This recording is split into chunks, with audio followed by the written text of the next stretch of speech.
introducing our expert today. So as you know that today's session is on financial wellness and tax saving. We have with us Megha. Megha is an income tax specialist and right now she is a tax expert at Clear. She has a decade of expertise in direct taxes. She also specializes in personal taxation. Today we have her with us, and over to you, Megha. I would also like you to give a little bit more brief about yourself, and whenever you're ready, we can start the session. Sure. Thank you so much, Mikasha. Good afternoon, everyone. This is Megha here. So I'm your tax expert for the day. So yes, I've been in direct taxes for over a decade now, and I've started specializing in personal finance over the last couple of years. So today's session is on financial wellness and tax savings.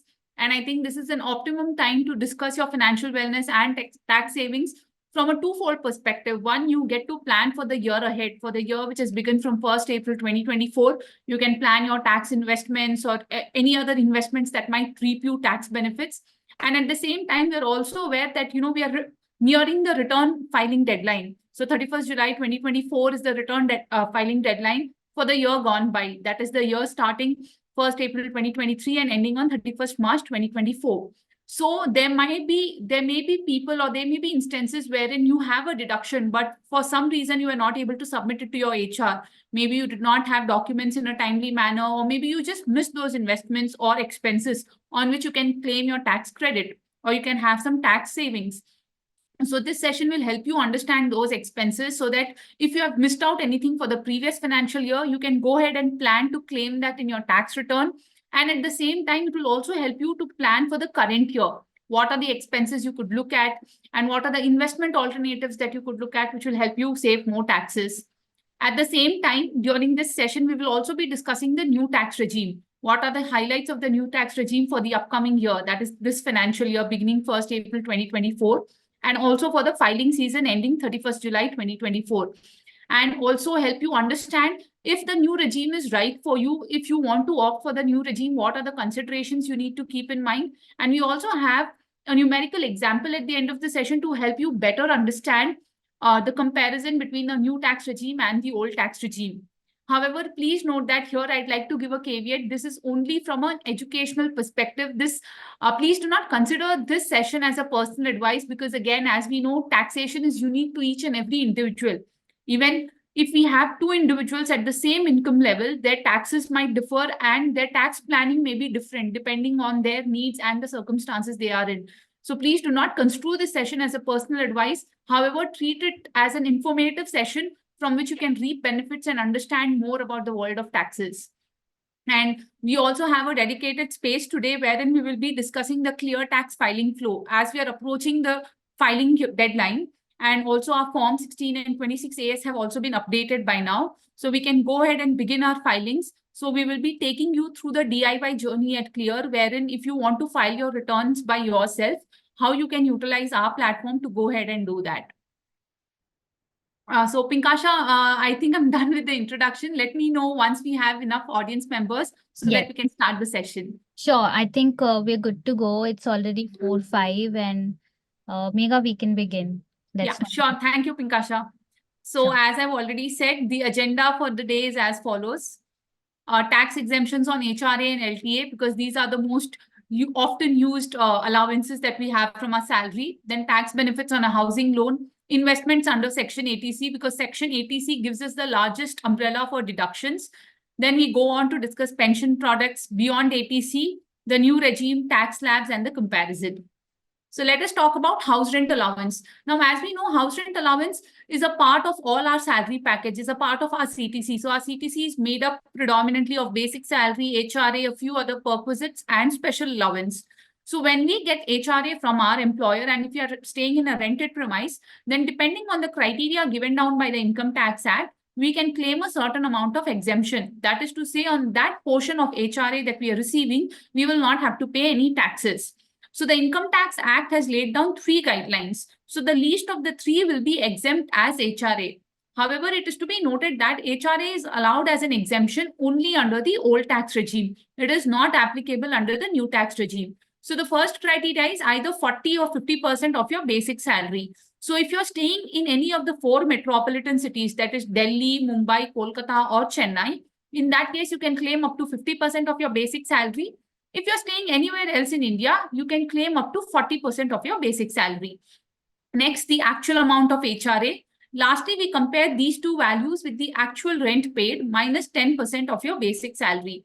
So the least of the three will be exempt HRA and the balance will be taxable.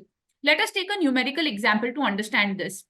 If you're staying in Bangalore, then you will be able to claim 40% of your basic salary. So for the purposes of our example, let us presume that 40% of your basic salary comes up to rupees 4 lakhs.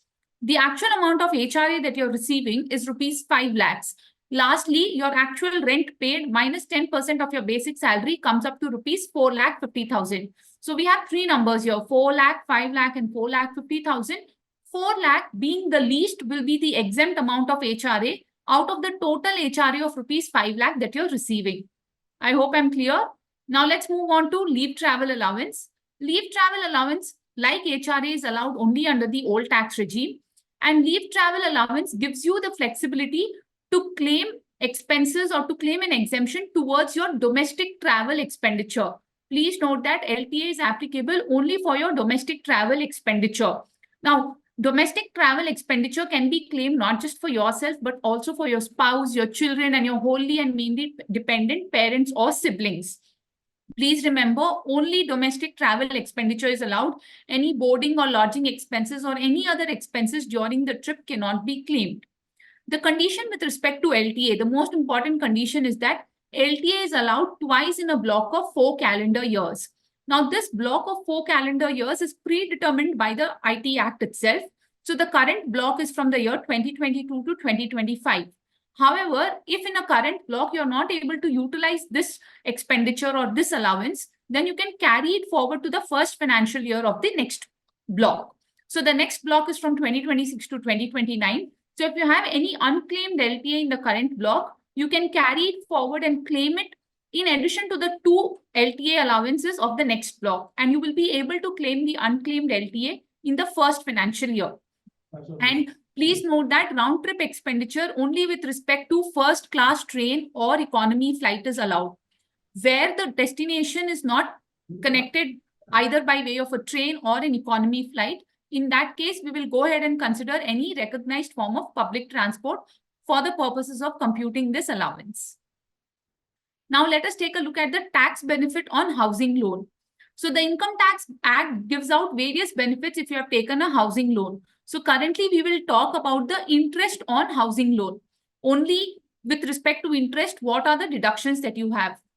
Any advantage with respect to principal, we will be discussing that at a later point in the session. So first up, under section 24B, any individual who has taken a housing loan gets a deduction of up to rupees 2 lakhs per annum for a maximum of 2 self-occupied property. So that is to say, if you have taken a housing loan, you can claim up to rupees 2 lakhs per annum towards interest repayment alone. We will discuss principal at a later point. Now, the most important condition with regards to a housing loan interest is that the deduction will be allowed only from the year of possession of the house property. So if you have taken a loan in the year 2020, however, you get the possession of the house in the year 2024, in that case, all the interest payout will be allowed only from the year 2024 onwards. And if there is any interest that you have paid between the year 2020 to 2024, it will be regarded as pre-construction interest, and pre-construction interest will be allowed in 5 equal installments from the year of possession. So if you have paid rupees 5 lakhs as pre-construction interest, then this 5 lakhs will be allowed in 5 equal installments. That is to say rupees 1 lakh each from the year 2024 onwards. All right. Now, please remember the maximum ceiling limit is rupees 2 lakhs as interest payment, irrespective of the actual amount of interest that you have paid. Moreover, if your house is jointly owned by another person, in that case, both the owners of the property can go ahead and claim rupees 2 lakhs each. So this is a good tax planning tool, wherein if you have taken a housing loan, you can split the ownership with either your family members, your parents, your siblings, or your spouse, and go ahead and save higher on the taxes. Next up, we have deduction under Section 80 EEA. Now, Section 80 EEA gives the taxpayer an option to claim an additional deduction towards interest repayment up to rupees 1 lakh 50,000. Now, this deduction is over and above the 2 lakh limit that we've just discussed. However, to claim this additional interest of rupees 1.5 lakh as deduction, there are a few conditions one must satisfy. First up, the house must be purchased under the Affordable Housing Scheme program of the government. Next, the purchaser of such house property must be a first-time home buyer. That is to say, an existing house property must not be registered in their name. The most important condition, the loan must be availed between 1st April 2019 to 31st March 2022 from a financial institution or any other approved institution in India.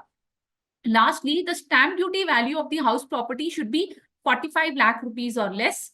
And only if you satisfy all these conditions, and there are also certain conditions with respect to the carpet area, depending upon the type of city that you're staying in. So if you satisfy all these conditions, then you will be able to go ahead and claim an additional deduction of rupees 1.5 lakh per annum towards interest repayment. So now let us take a look at the Section 80C deductions. But before we do a deep dive into Section 80C, please remember that irrespective of the quantum of contribution that you're doing, the upper limit for deduction under Section 80C is rupees 1,50,000, and this is allowed only under the old tax regime. I repeat, the upper limit is 1.5 lakh and it is allowed only under the old tax regime. So the first investment alternative under Section 80C is investment in Provident Fund. Now, Provident Fund can be of 3 types. If you're investing in Employee Provident Fund, whatever is the contribution that you're making, you're eligible to claim a deduction under Section 80C. Next up, we have Voluntary Provident Fund. Now, Voluntary Provident Fund essentially is an extension of EPF. Now, we may be aware that there are monetary limits of the contribution that we can make to EPF. The monthly contribution that an employee can make to EPF is restricted to 12% of their basic salary. So if you want to go ahead and contribute more than the statutorily permissible limit, then you will have to opt for VPF with your HR. So whatever is the contribution that you make to VPF, that will also be eligible for deduction. Next up, we have investment in Public Provident Fund. So Public Provident Fund gives taxpayer a flexibility to invest in a provident fund, not just in their name, but also in the name of their spouse or their child. However, the maximum limit of contribution per annum to a PPF account is rupees 1,50,000, and it comes with a lock-in period of 15 years. Next up, we have payment of life insurance premium. So if you have taken any life insurance policy in your name, your spouse's name, or your child's name, in that case, whatever is the premium that you're paying, that premium will be allowed as a deduction from the year of payment. Next up, we have investment in equity-linked saving schemes. So this is a very lucrative option for a taxpayer, wherein the taxpayer on one hand can concentrate on wealth creation, and on the other, they can also save on taxes. So if you are investing in ELSs, that is essentially tax saver mutual funds, which come with a lock-in of 3 years. In that case, whatever is the amount of investment that you're making, that investment is eligible for deduction under Section 80C. However, one must note here that if you're redeeming these units of ELSs after the expiry of the lock-in period, if there are any gains, such gains will not be exempt from taxes. Capital gains tax as applicable will have to be paid on that. Moving on, next up we have repayment of housing loan principal. Earlier on, we discussed repayment of housing loan interest. Now, whatever is the repayment of principal that one does, that is eligible for deduction under Section 80C. So along with the principal repayment, you can also claim stamp duty and registration fee that you have paid for the house under Section 80C. Hello, Now, please remember, Megha, can Yeah. you hear me? Megha, I just got a few requests on the chat that you are going slightly fast. Can I request you to go a little slow? Sure, Yeah. Pinkasha. Thank you. So again, this housing loan principal will be allowed as a deduction only from the year of possession. So as with interest, even this is allowed from the year of possession itself.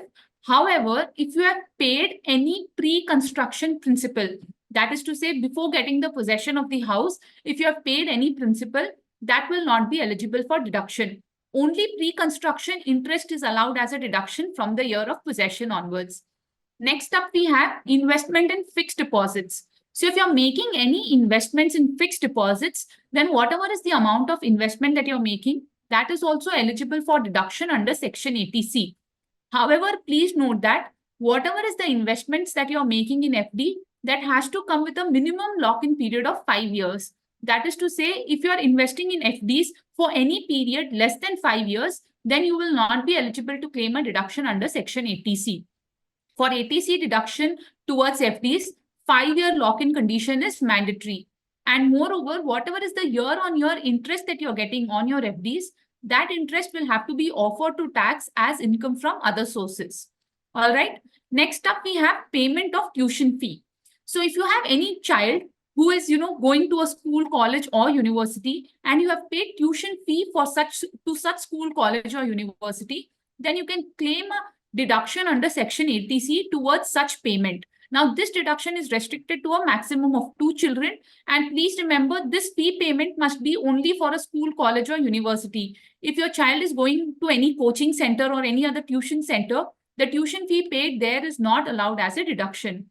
Moreover, any other fee by whatever name called, whether it is development fee, donation, management fee, library fee, etc., those fees are not allowed as a deduction. Strictly, only the tuition fee is allowed as a deduction. Next up, we have investments in Sukanya Samriddhi scheme.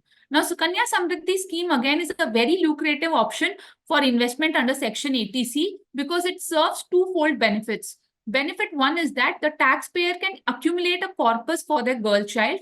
And secondly, while accumulating such corpus, the taxpayer also gets certain deductions under Section 80C. So if you have a girl child who is below the age of 10 years and you have opened a Sukanya Samriddhi scheme account for her, only in that case you will be able to go ahead and claim a deduction under Section 80C. If you have opened a Sukanya Samriddhi scheme account for your daughter who is above the age of 10 years, then you will not be eligible for a deduction under Section 80C.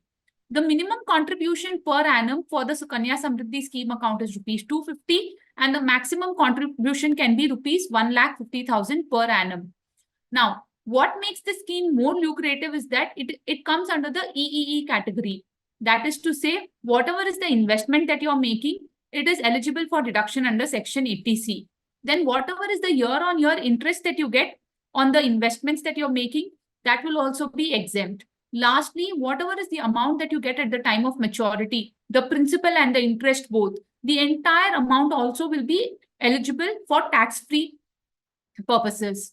And lastly, please note that partial withdrawal from the Sukanya Samriddhi scheme account is allowed when the girl child turns 18 years of age, and this amount can be utilized either for the purposes of education of the child or marriage of the child. The other investment alternatives one can explore under Section 80C are National Savings Certificate, Senior Citizen Savings Scheme investment. So this is applicable for people who are above the age of 60 years, then investment in ULIPs, investment in post office deposit scheme, NABARD bonds, etc.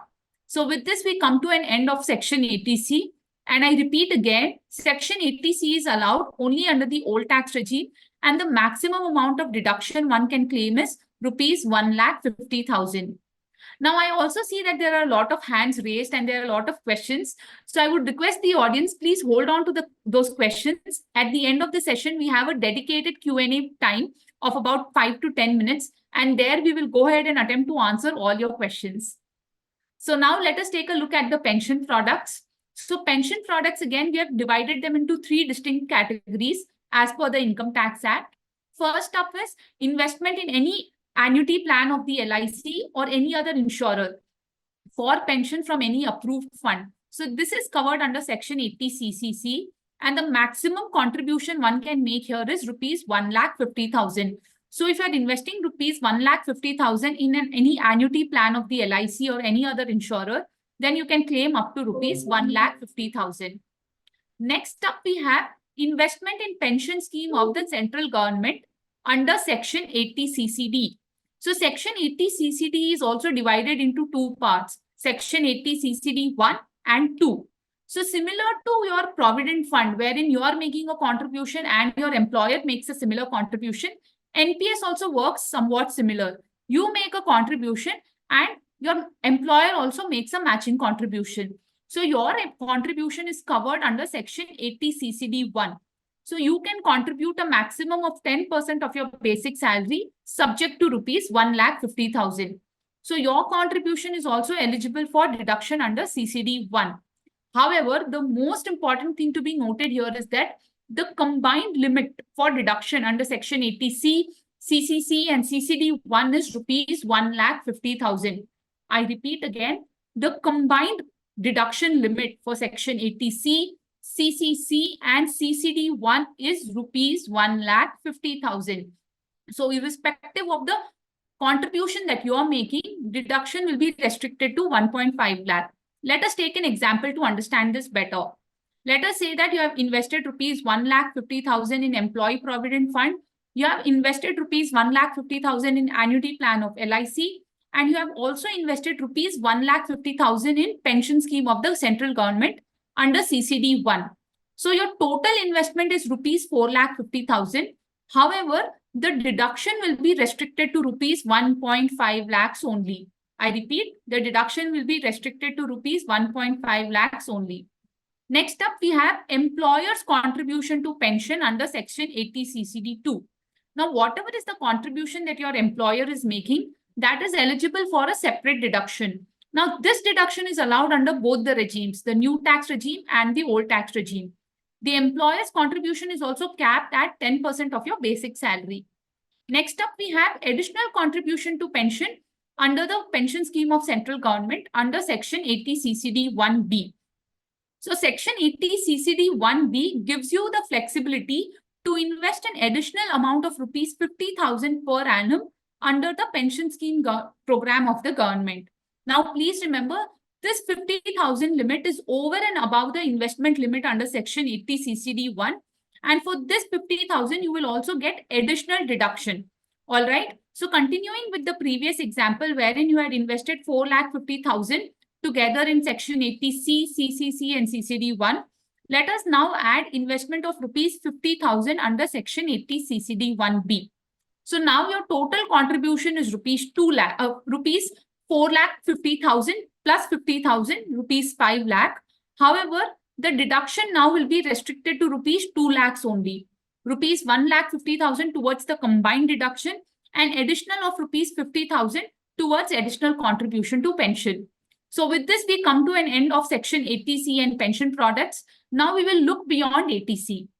So in the beyond 80C series, first up, we discuss a slew of sections which will give the taxpayer a benefit if they are undergoing any medical treatment, either for themselves or their family members, or if they have taken medical insurance. So let us start with Section 80D. First up, Section 80D is allowed only under the old tax regime. Under Section 80D, if you have taken an insurance for either yourself, your spouse, or your dependent children or parents, and if the age of the person who is insured is less than 60 years, then you can claim up to rupees 25,000. Or if the age of the insured is more than 60 years, you can claim up to rupees 50,000 for medical premium paid. This also includes rupees 5,000 towards preventive health checkup.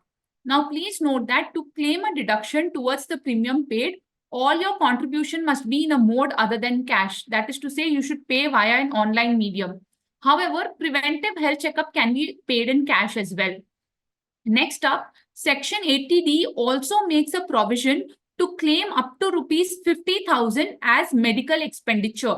Now, this medical expenditure can be either, your lab test, doctor visit, or your month-on-month medicine bills, etc. However, two mandatory conditions have to be fulfilled. First, the person for whom you are claiming the medical expenditure must be a senior citizen. That is a person above the age of 60 years. And secondly, most important, they should not be covered under any existing medical insurance. I repeat, the person must be above the age of 60 years and should not be covered under any medical insurance scheme. So if you satisfy these two conditions, then you can claim medical expenditure of up to rupees 50,000 per annum. Next up, we have deduction for differently abled dependents. Please note, this is only for your differently abled dependents, and this is again eligible only under the old tax regime. So if you have any dependents, that is your parents, spouse, children, or siblings who are suffering from any of the disability given out by the Income Tax Act, that is autism, blindness, low vision, etc. And if the degree of disability is more than 40% and less than 80%, you will be able to claim a flat deduction of 75,000 rupees. And if the degree of disability is more than 80%, you will be able to claim a flat deduction of 1,25,000 rupees. All right. Next up, we have deduction under Section 80U. Now, Section 80U is a mirror provision of Section 80DD. The only difference being DD is for your differently abled dependents, whereas Section 80U is for you yourself. Once again, it is available only under the old tax regime. And if you're suffering from any of the disabilities given by the Income Tax Act, and if the degree of disability is more than 40%, less than 80%, you will be able to claim a flat deduction of 75,000. On the other hand, if the degree of disability is more than 80%, you will be able to claim a flat deduction of 1,25,000 rupees. All right. Now moving on, we have deduction for medical treatment of specified diseases such as malignant form of cancer, dementia, Parkinson's, AIDS, etc. under Section 80DDB. Now, this medical treatment can be both for yourself or your dependents, such as your spouse, your children, or your wholly and mainly dependent parents or siblings. Once again, this is allowed only under the old tax regime. And depending upon the age of the person, you can claim 40,000 rupees or 1 lakh rupees or the actual amount of expenditure, whichever is lower.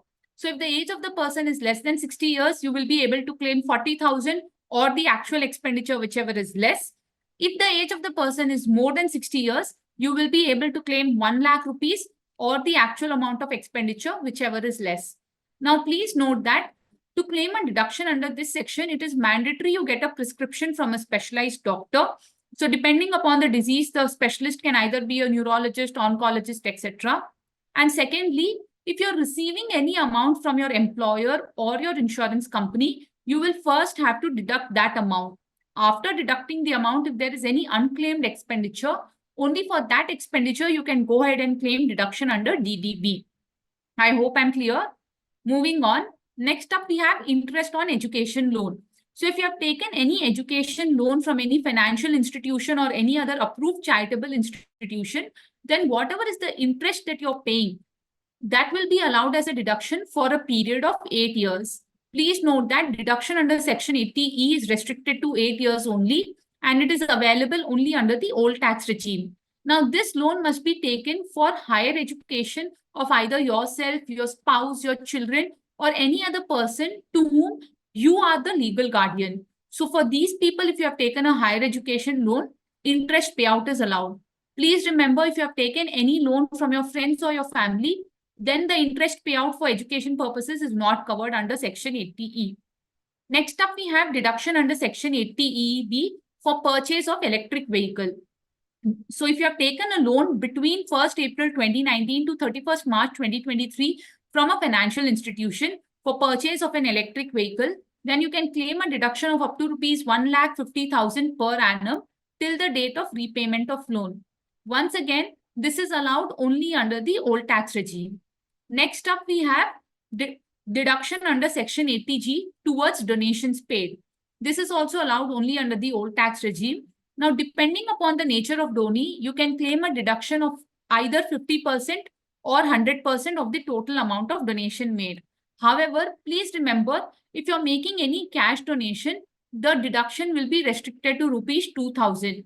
Lastly, it is mandatory you obtain a 80G certificate because 80G certificate includes all the details of the donee organization, which you will be required to fill in your ITR. So with this, we come to an end of all the deductions. Let us take a look at the new tax regime. So the highlights of the new tax regime for the assessment year 24-25 are as follows. First up, the new tax regime has become the default tax regime. That is to say, if you as an employee have not exercised, your choice to choose between the regimes when your window opens at your organization, in that case, the new tax regime becomes the default tax regime, and all your month-on-month pay and TDS will be done as per the provisions of new tax regime. However, if you're a salaried taxpayer, you have a choice to switch between the regimes at the time of filing the return of income. Secondly, standard deduction of 50,000 has been extended to the new tax regime as well. All this while it was restricted only to the old tax regime, but now if you're a salaried taxpayer, you can claim a standard deduction of 50,000 rupees. Next up, the rebate under Section 87A has been hiked under the new tax regime from 12,500 to 25,000. Please remember, this is only under the new tax regime. Under the old tax regime, the rebate continues to be 12,500. So essentially, if you are a salaried taxpayer and you utilize the deduction of 50,000 and rebate of 25,000 under 87A, then on your salaried income of up to rupees 7.5 lakhs, you do not have to pay any taxes. Next up, the highest rate of surcharge under the new tax regime has been reduced from 37% to 25%. However, please note that the higher rate of surcharge of 37% continues to apply under the old tax regime. Lastly, the concept of marginal relief has been introduced under the new tax regime. So what is marginal relief? We will come back and discuss this later. Let us first take a look at the slab rates. So the slab rates for assessment year 24-25 are as under. Under the old tax regime, up to rupees 2.5 lakh it is nil, 2.5 to 5 lakhs 5%, 5 to 10 lakh 20%. Income above 10 lakhs will be taxed at 30%.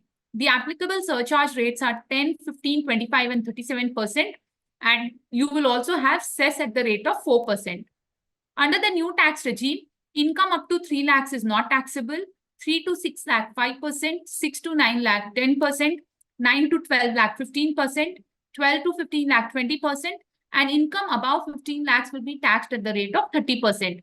The applicable surcharge rates are 10, 15, and 25%. And cess of 4% is also applicable. Now let us take a numerical example.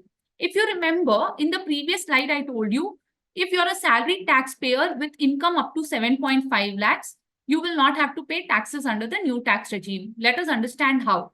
If your income from salary is 7.5 lakhs, you take a standard deduction of 50,000, your gross total income is 7 lakhs. Now the computation of tax is as follows. You have total tax of 25,000 rupees. Now, using the rebate under Section 87, you claim the entire amount of 25,000 as rebate, and consequently, your total tax payable becomes nil. So now, please remember here that if your income is 7.5 lakhs, it does not mean that taxes will not be applicable. Taxes are applicable. The tax payable is 25,000. However, utilizing the rebate under Section 87A, the entire tax liability is nullified. All right. Now let us go back and understand the concept of marginal relief. We have now established that income up to 7.5 lakh is not taxable for a salaried taxpayer. So if you're a salaried taxpayer and your income is between 7.5 lakhs and 7,77,778 rupees, in that case, your additional outflow of tax will not be based on tax slabs. Rather, it will be based on the amount which increases over and above 7.5 lakhs. I hope I'm clear. So now let us take a comparison between the old and the new tax regime. So first up, we have comparison 1, wherein we have taken income from salary under both the regimes at 16 lakh rupees. Then we have taken standard deduction of 50,000. So the gross total income under both the regimes is 15 lakh 50,000 rupees. Now let us take a look at the deductions. So here we have taken the maximum applicable limit of deductions under each section.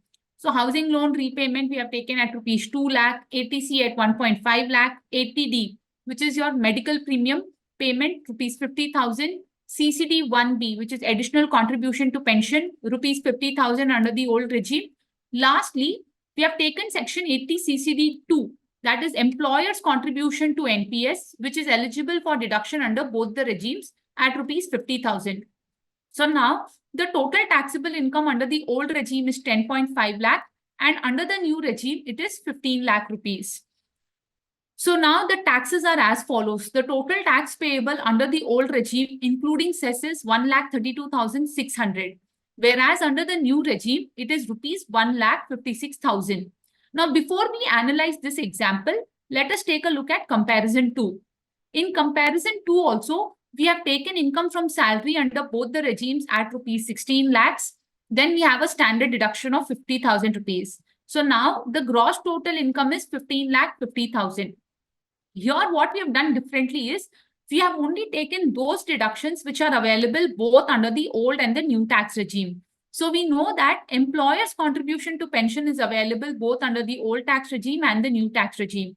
And hence, only 80 CCD2 has been considered for deductions. So now the total taxable income under both the regimes is rupees 15 lakhs. So the taxation is as follows. Under the old tax regime, the total tax payable is 2,73,000, and under the new regime, it is 1,56,000 rupees. All right. Now, let's analyze both the examples. In example 1, if you see, if a taxpayer has utilized all the deductions to the fullest, the total taxable income under the old tax regime reduces. And as a result, the total tax payable under the old tax regime is also more beneficial in comparison to the new tax regime. On the other hand, in example 2, wherein the total taxable income was same at rupees 15 lakhs under both the regime, the tax liability under the old regime was higher at 2,73,000 rupees, and under the new regime, it was lesser at 1,56,000 rupees. So the conclusion that one can draw here is, if you are an individual who is saving intensive, so you have a lot of savings or you have a lot of deductions which are eligible for tax optimization, in that case the old regime may be more beneficial for you. However, on the other hand, if you're an individual who is more focused on expenditure, who is expenditure heavy, who does not have a lot of investments which will reap him tax benefits, then the new regime may be more beneficial. However, this again cannot be construed as a personal advice. This is only for educational purposes, because when we are talking about taxability from an overall perspective, we have to consider other incomes as well. If you have any rental income or any interest income or capital gains, if you're transacting in the stock market. So once we consider all the incomes and the deductions thereon, only then can, one can be more sure of which regime is more beneficial for them. So for this, you're requested, you can reach out to a tax expert or you can reach out to ClearTax, any of us at ClearTax, and we'll be more than happy to take you through this. So with this, we are at the end of the presentation with regard to the tax saving option. Now I would like to take 15 minutes of your time to explain you the DIY flow under the ClearTax platform. So if you want to opt to file your returns with ClearTax and you want to do it by yourself, we have a small DIY flow, because this year we have introduced a new and more improvised platform, and I'm more than happy to take you through this today. So let me share another screen. So yeah, this is the walkthrough that we have. So first up, when you click, yeah. So if you want to go ahead and file your taxes, so first up, you have to go to our domain, that is cleartax.in. So here you will have two options. You either have the ITR filing option or you have the option to register. So if you're a first-time user, you can click on the registration option. Go ahead, fill in your basic details and register. If you're an existing customer, you click on the ITR filing tab. Once you're done, then we move on. The next page here opens up this account. So you can either sign up with your Google account if you're an existing user, or you can register and sign up if you're a fresh user. Next, the first step in the filing process is, once you start filing, we have three predominant steps. One is you link PAN and pre-fill, then you add your details, and lastly, you file ITR and verify. So the link and PAN option, link and pre-fill option, it is the first step and the most important step, wherein the moment you link your PAN, because we are a registered ERI with the income tax department, we can go ahead and do the filing of your return on our platform itself. Now, pre-fill is a mandatory step, because when you pre-fill your return, what happens?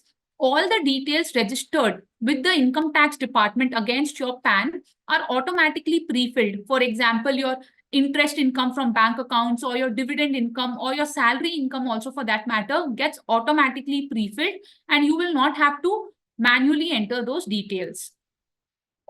However, alternatively, if you don't want to pre-fill, then you can, directly skip and proceed. So this page here, you do not have to pre-fill. You can skip and proceed and pre-fill at a later point in time. But it is always advised that you pre-fill your return first and then begin, so that the process is more smoother, more streamlined, and you will avoid manual entry. Next up, we go ahead and, fill your Form 16. So here you have an option wherein you click here and you fill your Form 16. If your Form 16 is not ready, or if you want to manually fill the data, then you have an option to manually fill the data as well. Or if you have not received the Form 16, you can continue without Form 16 as well. Furthermore, if you have switched employment between the year, you can go ahead and upload multiple Form 16s as well. So once you have uploaded the Form 16, then the pop-up takes you to this. this is the page you look at. So the first tab is your personal information tab. So if you have done your pre-fill, then all the details are populated here. However, if you have not done the pre-fill, then you will have to manually enter the details. That is, you will have to enter your full name, your date of birth, your father's name, gender, etc. Then you will have to enter your address, email ID, bank account for refund. However, if you have pre-filled, all of this data will be auto-populated and you will not have to fill in any of these details and save time. So once you have filled your personal information tab, we move on to your income sources. So the next tab here is income sources. So the moment you click on income sources, we have a slew of incomes here, starting from your salaried income, your capital gains income, then your professional or freelancing income, interest and dividend income, rental from house property. That is, if you have a house that you have let out, then crypto income. If you have traded in BDA or NFTs during the year, then you can input your details here. So in this step, if you have already uploaded your Form 16 in the previous step, you can directly come to capital gains. So once you come to capital gains, here is where we give you an option. So if you can directly upload your broker statement here. So whoever is your broker here, you can do a direct upload. All right. On the other hand, if you're not able to, find your broker in this list, then you also have an option to download the ClearTax template and enter all the details of the stock transactions that you have undertaken during the year.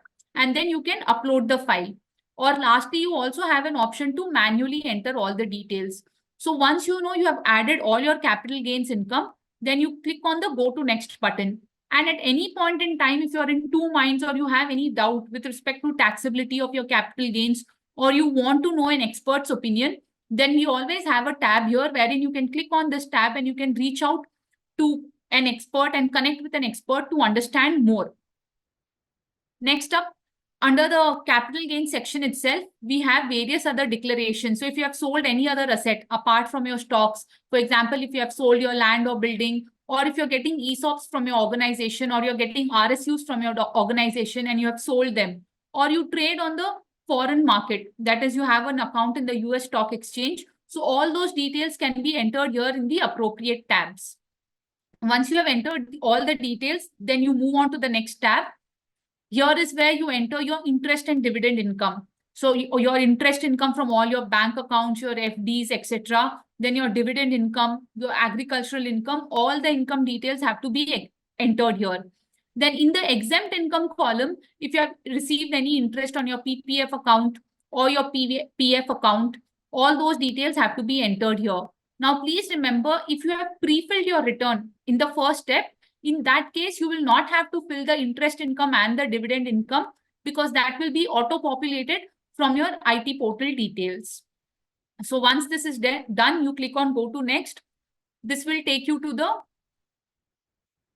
next section, which is your rental income from house property. So if you have a house property and you have let out the house property, then you can enter the details here.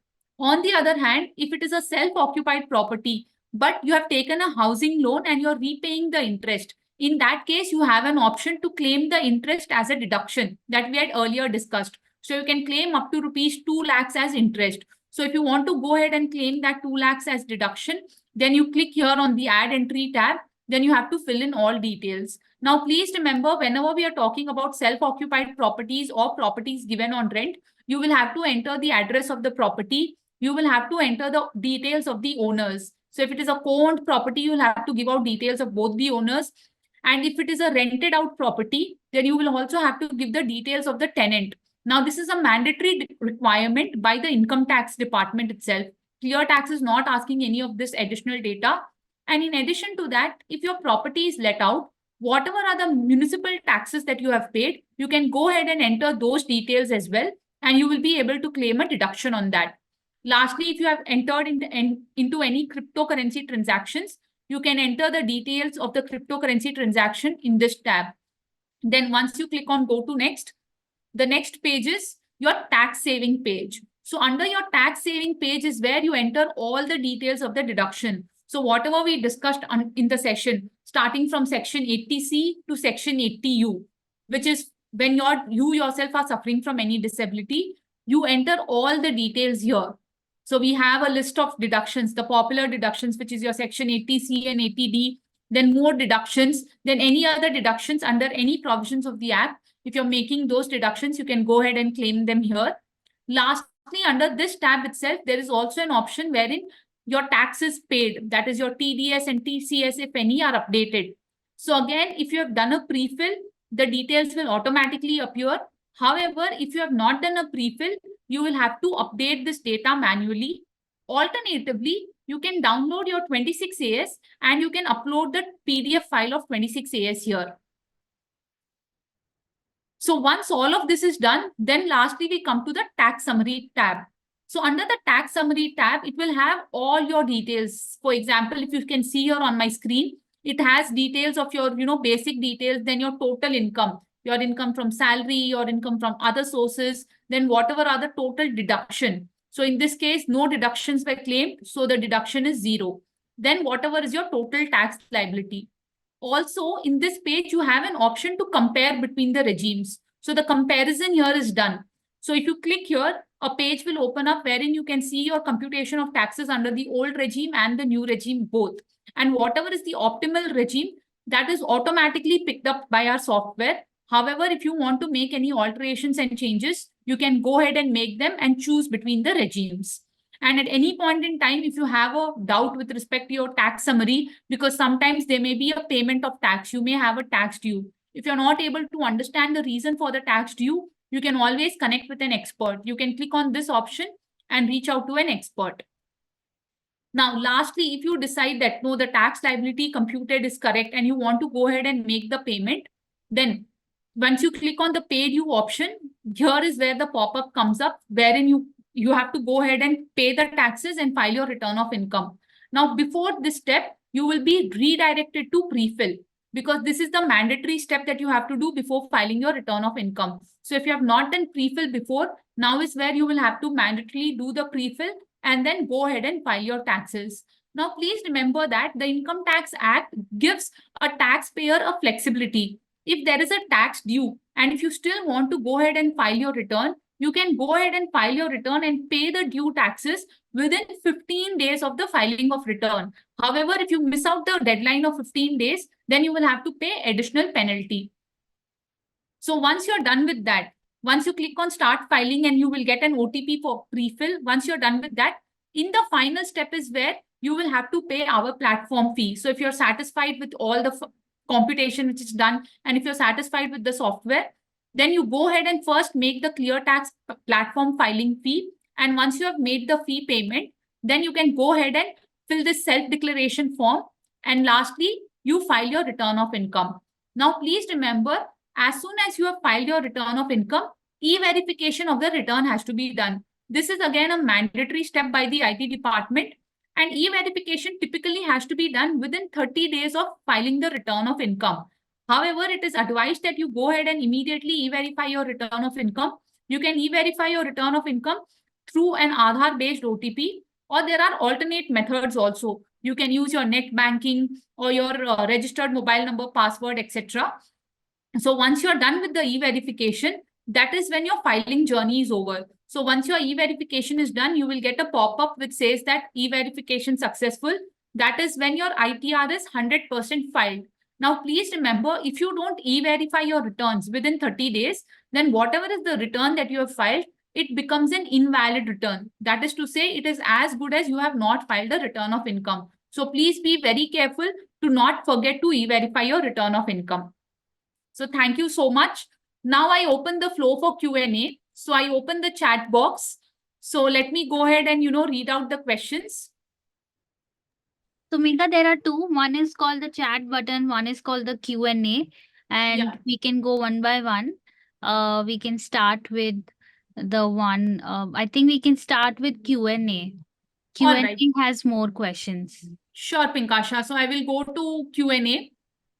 So, okay. So there is one question. I have rented 2 apartments, one for myself at work location and one in my hometown for my parents. Can I claim HRA for both of these? So again, this is a very, dicey question, because even under the Income Tax Act, it is a gray area. So first of all, if you're making a declaration at your HR, It also depends upon your organization's policy if they are letting you pay HRA for 2 properties. Most likely the answer is no, because HRs allow for payment of rent only of 1 property. And secondly, even if you want to go ahead and claim the rent paid for both your parents and yourself at the time of filing the return of income, here also there is always, a chance that at the time of assessment, the tax authority may reject it, because it depends from jurisdiction to jurisdiction. In some jurisdictions, the tax officers allow payment of rent for more than 1 property, whereas in a few other jurisdictions, they do not allow. Next, there is a question by Mr. Manoranjan. Can we take the housing loan for an old home and will it be covered in taxation? So Mr. Manoranjan, if you could please elaborate on your question. I don't understand your question fully when you say if you're taking a housing loan on an old home. Are you referring to, renovation of the house, or are you, deconstructing and reconstructing the house? If you could please clarify that for me, it will help me answer the question in detail. So next question is, please repeat the ELSS part. So ELSS is a tax saving investment option under Section 80C, wherein a taxpayer has an option to invest in ELSS funds. ELSS are essentially your tax saver mutual funds. So if you have invested in any tax saver mutual funds, the condition for ELSS is that it should come with a lock-in of 3 years. So if it is coming with a lock-in of 3 years, and if you're investing in that, whatever is the amount that you have invested, that amount will be eligible for deduction. Let us say for the current year, you have invested rupees 50,000 in ELSS. Then you can go ahead and claim the entire amount of 50,000 as deduction. However, on the other hand, after 3 years, if you're selling your ELSS, and let us say you purchased the ELSS for 50,000, you sold it for 70,000. So this gain of 20,000 will have to be offered to tax. I hope I'm clear. What is the upper limit for ELSS investment? So Awais, there is no upper limit for investment in ELSS. You can invest whatever amount you want. However, the deduction is restricted to rupees 1,50,000. So even if, let's say you have invested rupees 10 lakhs in ELSS, your deduction will be restricted to rupees 1,50,000 under Section 80C. Next question is, can I have a PPF account in wife and my name each and contribute rupees 1,50,000 each? Yes, you can have 2 PPF account. You can have a PPF account for yourself and your wife as well. However, if you are contributing, it will be restricted to rupees 1,50,000. Next question is by Mr. Anil Kumar. Sukanya Samriddhi scheme is monthly amount minimum 250. Mr. Anil Kumar, the monthly contribution, there is no minimum limit. The annual contribution, the minimum contribution is rupees 250 and the maximum contribution is 1,50,000 rupees. Mr. Aditya Kumar has a question. We can save up to rupees 1.5 lakh in C column, but what are the other ways to prevent more tax saving in column D? So Mr. Aditya, I understand that your question is with respect to Section 80C. So I'm presuming it is Section 80C that you wanted to ask. So I'll go ahead and answer the question accordingly. So Section 80C gives you a benefit of investing up to rupees 1.5 lakh and getting a deduction. Similarly, Section 80D, if you have a medical insurance that you have taken, then if the medical insurance that you have taken is for a person below the age of 60, you can claim up to rupees 25,000. If it is for a person who is above the age of 60, then you can go ahead and claim up to rupees 50,000. Additionally, 80D also has a provision wherein you can claim up to rupees 50,000 for medical expenditure. But there are 2 conditions to be satisfied. One, the person must be above the age of 60 years for whom you're claiming the expenditure. And secondly, such person should not be covered under any existing health insurance policy. To give you an example, let us say one of your parent is above the age of 60 years and you don't have an insurance for them. In that case, you can claim up to rupees 50,000. However, if you have taken a top-up insurance with your employer for your parents, in that case, you will not be eligible to claim rupees 50,000 as expenditure. I hope that clarifies. Mr. Saurabh has a question. What is even applicable in the new regime? Saurabh, I suppose your question is with respect to the deductions. So again, the objective of the new regime is to, minimize the deductions and also at the same time minimize the rates of taxes. So if you see, when we discussed, we saw that the rates of taxes for the new regime are much lesser, and also there are multiple slabs. At the same time, with respect to surcharge, there is a reduced amount of surcharge. Surcharge is usually applicable when your income exceeds rupees 50 lakhs. So the idea of new tax regime is to do away with the deductions and on the other hand, optimize the rates of taxes. And as a result, there are not many deductions under the new tax regime. However, your employer's contribution to pension is applicable for deduction under the new tax regime.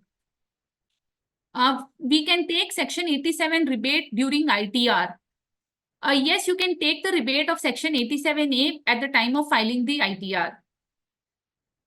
So next question is on life insurance premium. So again, if you have taken a life insurance policy for yourself, your spouse, or your child, and you're paying any premium, whatever is the premium that you're paying, you can go ahead and claim that premium as a deduction under Section 80C. Next question is by Mr. Saurabh. How to get HRA benefits on the new tax regime? Mr. Saurabh, HRA is not eligible for deduction under the new tax regime.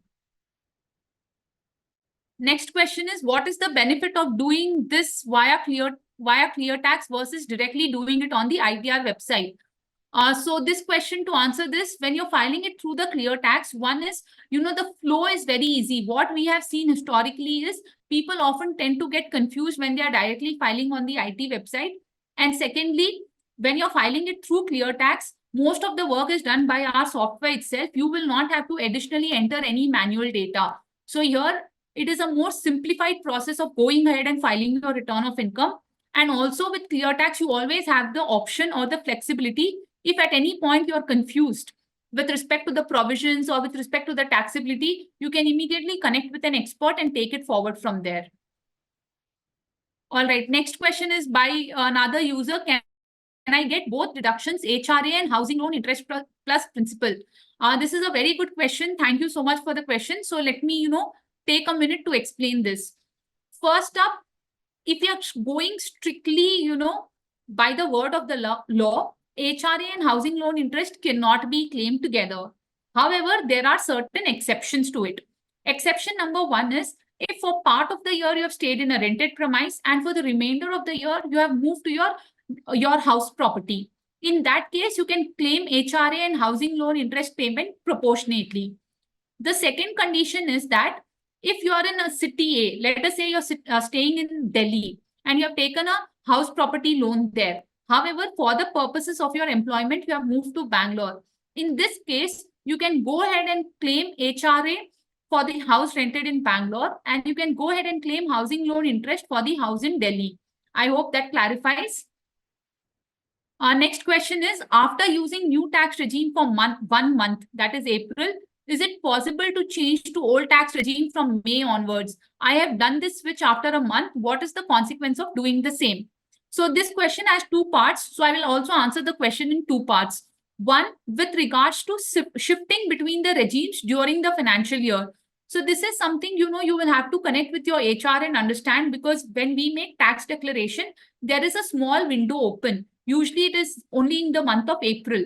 So if you're making a switch, if you want to make a switch between new tax regime to old tax regime or vice versa, you will have to see if your HR window is open to make the switch. Secondly, what are the consequences? So the consequences, the highest consequences that I see is in terms of TDS. So depending, upon the suitability of the regime. Let us say the old tax regime was more beneficial for you, but you accidentally shifted to the new tax regime, which is not so beneficial. In that case, your in-hand salary comes down and your TDS goes up. On the other hand, let us say that the new tax regime is more beneficial for you, but you had opted for old tax regime and now you're switching over. So if the regime that you have switched over to is more beneficial, you will get a higher in-hand salary and there will also be consequently lesser TDS. I hope that clarifies. Our next question is by Mr. Raju. No fees if we file in IT portal. Yes, Mr. Raju, if you're going ahead and filing directly on the income tax portal, then you do not have to pay any filing fee.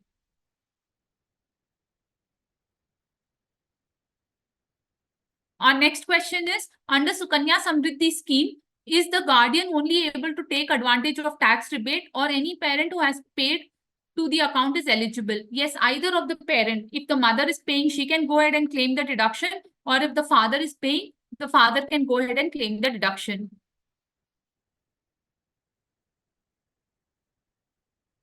Next question is by Mr. Raju again. So here, why we need to do it in ClearTax? So Mr. Raju, as I've already explained, ClearTax gives you the flexibility and it makes the process more simpler. And also at any point, if you're stuck, you can always connect with an expert. So that is the reason, if you go ahead and file with ClearTax, you will get a certain amount of advantage. What are the allowances which are tax exempted under the new tax regime? So as we've discussed, the employer's contribution to pension is eligible for deduction both under the old tax regime and the new tax regime. Next question is by Mr. Krunal. Will we get option to add previous year's losses? Yes, of course, Mr. Krunal, if you have any previous year losses and if you've timely filed your return of income in the previous year, then you can go ahead and carry forward those losses to the current year. And typically, when you go ahead and do the pre-fill, automatically, whatever are the details of the previous year losses, they are carried forward to the current year return. However, it is always advised that before you go ahead with the filing step, you just check the tax computation once from the perspective of completeness. How to get HRA benefits if I stay with my parents? So if you're staying with your parents and you're paying out rent to them on a month-on-month basis, then you can go ahead and claim the HRA benefit. However, please note, please make sure that all the documents are in place. That is, there should be a rent agreement in place, and then you should be paying them the rent, in fact. So if all these conditions are satisfied, then you can go ahead and claim the HRA benefit.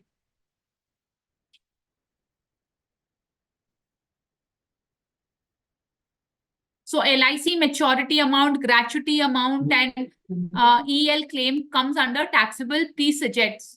So Mr. Anil, here again, it depends. There are conditions we need to see, especially with respect to gratuity also. Upon satisfaction of some conditions, a certain amount of gratuity, or in some cases, the entire amount of gratuity is eligible for exemption. So this again, there are certain conditions to be looked at. So I would request you to connect with an expert, or you can reach out to us and we'll help you with the taxability.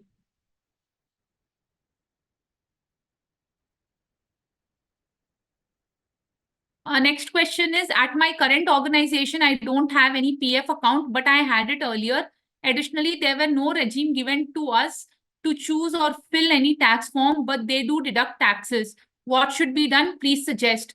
So whoever has asked this question, I would please request you to connect with your HR, because I'm certain there must be, a choice given to an employee to choose between the regimes. Perhaps you may not be aware of that. So it is my request that you please connect with your HR to take this forward.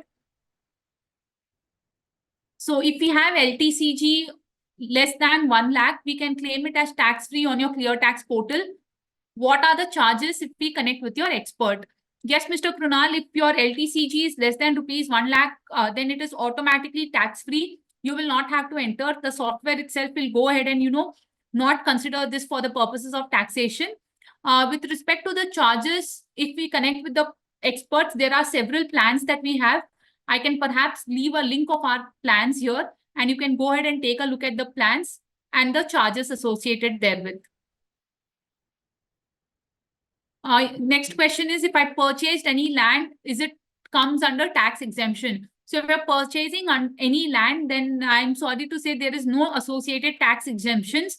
Tax exemptions are available if you have purchased a house property subject to satisfaction of the conditions that comes therewith. Next question is by Mr. Vishal. Can you file taxes in old regime if you opt once for new tax regime for a particular financial year? Yes, Mr. Vishal, if you're a salaried taxpayer, then you have an option to switch between the regimes year after year.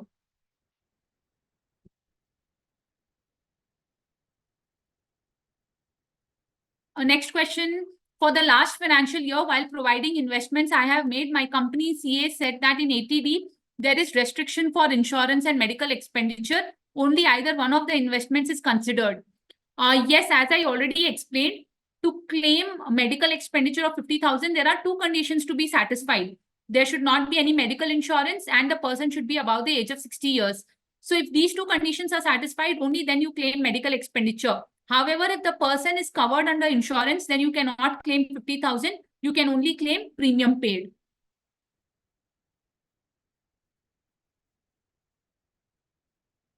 Next question is by Mr. Tirumalai, whether property tax paid to state government is exempt. Property tax paid to state government is not exempt. It is not eligible for deduction. However, if you want to go ahead and claim a deduction, then you can claim a deduction for the municipal tax or property taxes paid only if the house property is let out. So the relevant section that you can go read up on this is section 24B, which clearly states that if your house property is let out, only in that case, whatever are the municipal taxes, you can claim a deduction of those. Next up, how to claim, next question is by Mr. Mohammed, how to claim capital gain loss in current year if one has not shown losses for the same in the previous year. I have losses in 2018, but have not shown. So Mr. Mohammed, if you have not shown the losses in any of the earlier years, then you cannot go ahead and claim the losses in the current year. Mr. Vivek has a question. Can you please elaborate on BPF? How is it different from EPF? So again, BPF essentially is an extension of EPF itself. As I said earlier, if you want to go ahead and contribute the higher than the statutorily permissible limits for EPF, then you can open a VPF account. For this, you will have to connect with your HR. And once you open a VPF account, then you can go ahead and contribute a higher amount towards your retirement corpus, that is your provident fund. Yes, Mr. Kiran, we will go ahead and share the PPT.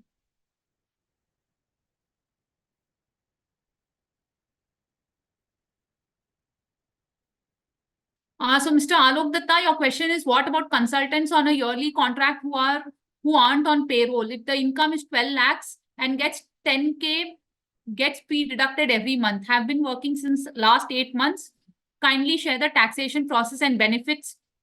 So Mr. Alok Datta, again, this is considered as professional income. You can go ahead and, claim the Section 80D benefits. However, if I have to give you a more conclusive answer, the details that you have shared are not enough. We will need more details to go ahead and help you out with the taxation process. So I would request you to kindly connect with us and we will help you there.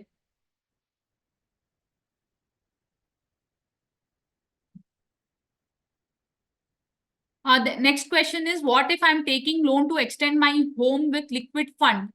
So if you could please clarify your question here, because there's some sort of a confusion in your question, then I can perhaps help you better.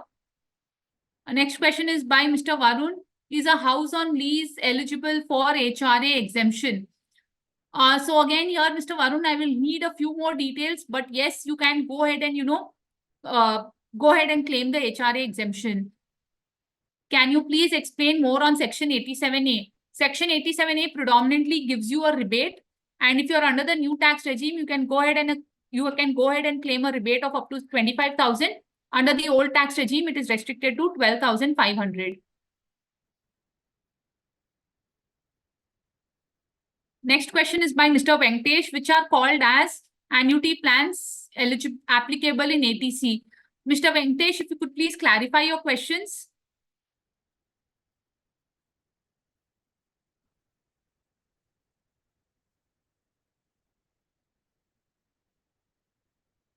So Pinkasha, what we could do is, since there are a lot of other unanswered questions, but we are running out of time, perhaps, you can circulate this question to us and then we can share an answer via email. Does that work? What I'm thinking is, let me do a quick LinkedIn post and tag you with, let people put all their questions and we could use the comment section for you to answer. And it Sure. will also reach out to a lot of other people. Sure, Pinkasha. Thank you so much. All right. And if you could just share the PPT with me, I'll be able to Sure. share it with all our attendees today. Sure. Just want to thank you for taking out the time. We're already 10 minutes ahead of 5 p.m. And thank you so much for everyone who spent an hour and a half today. Thank you so much, Megha, for taking out the time. And we look forward to learning more from you and learning a lot about tax saving. And I think I'll reach out to you again to plan more sessions on this. I think Sure, one is sure. never enough, and we'll do more of these. Sure, Pinkasha. Thank you so much. Thanks again. Thank you so much, everyone. See Thank you, everyone.